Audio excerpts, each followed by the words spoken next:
Well, our normal question. When you kind of look back on that one, what kind of stands out to you? Exactly what we talked about yesterday. You know, the penalties that kept us on the field that resulted in points, the big plays. Those are the things that that stand out, that stood out after the game, and they continue to stand out. So, we gotta get those things corrected and move forward. T-Bell was talking about that you guys stressed the big plays, as he said, from Sunday to Friday. Is it particularly disappointing when you do that and it still doesn't happen? It's regardless of whether you emphasize it or not, it's disappointing because big plays get you beat. So, the games that we've played well in, we've limited the opposition's big plays. And when you give up big plays, a la Arkansas, those things come back and they're hard to overcome. But as a coach, you want to, you obviously want to see show up on the field what you emphasize, and we all got to do a better job. There was a span there in the third quarter where it goes from 21-3 to 42-3 like that, and there's like 9 minutes left in the third quarter. You got a lot of football left. The fact that you held the rope didn't let it get any worse. I mean, do you take any kind of? Well, you never. There are no moral victories or anything like that. You never, obviously, after a game like that, you're not excited about much, with the exception of the opportunity to come back and play this week.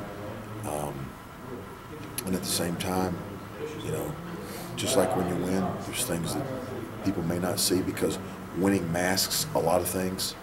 When you lose, there were some things that at times, were decent. But we've got to keep rolling and get ready to play this week, and not let last week's game beat us this week. What do you know about Ole Miss? Much? You know much yet? In the preliminary stages right now, I know they're playing much better. I think their offense is kind of going in stages this season as far as what they've been trying to do. So I know it went from one quarterback to another quarterback, and now it's back in Mackey's hands, it seems like. So I know there's a lot of motion and I think they're back to what they did against us last year in our game with Mazzoli, where it was kind of a lot of different things coming at you. The defensive line seemed to be making some strides. South Carolina, Florida, some games they seem to be getting better. How would you assess their play yesterday? How do you feel? Not good enough. We didn't. Nobody was good enough. Players, defensive coaches, nobody was good enough.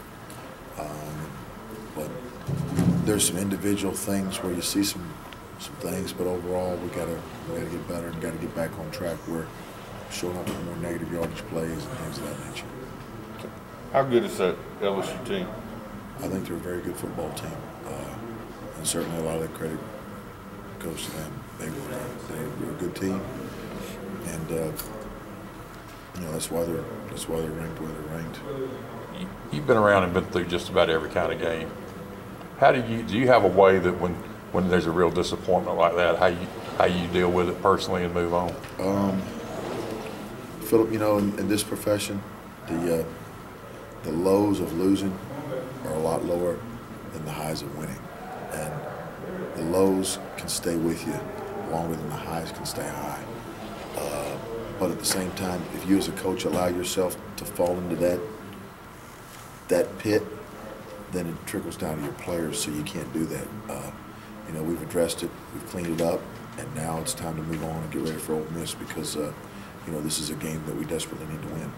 And the focus needs to be moving forward, not looking back. Learn our lessons from last week, understand what we did or what we didn't do, and then put that into our plan this week to move forward to get ready to play Ole Miss.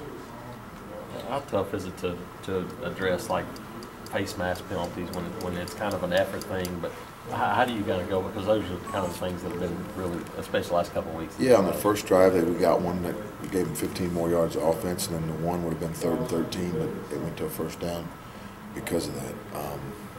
You got to address them, and penalties are a part that, especially when when you don't have a lot of margin for error, which we don't have a lot of margin for error right now. But you got to address them at the same time. You know, I think there's some different kind of penalties. There's effort penalties and then there's foolish penalties, and you know, you got to address those and correct all of them, and understand that none of them are helping your football team, but to get them corrected and once again move forward.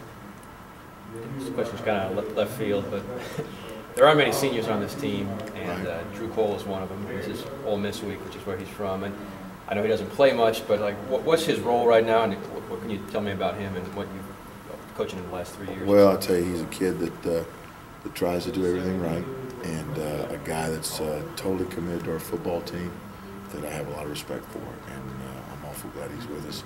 And whatever we ask Drew to do, he's going to give us 100% and try to do it to the best of his ability. And as a coach, that's all you can ask for. Could he be a guy that could be a coach someday? If he's stupid enough to, yeah. But I think Drew's a lot smarter than that. So one more. Talk about Jawara White. Kind of, how have you seen him progress? I've seen him. You know, he's getting better and better and better.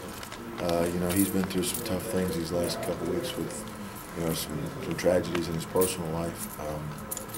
But I see him getting better, and now he's got to keep working to get better, because with where we are at linebacker right now, our depth situation, he's got to continue to improve, just like all of them do. Okay? Thanks, Dan. Appreciate it.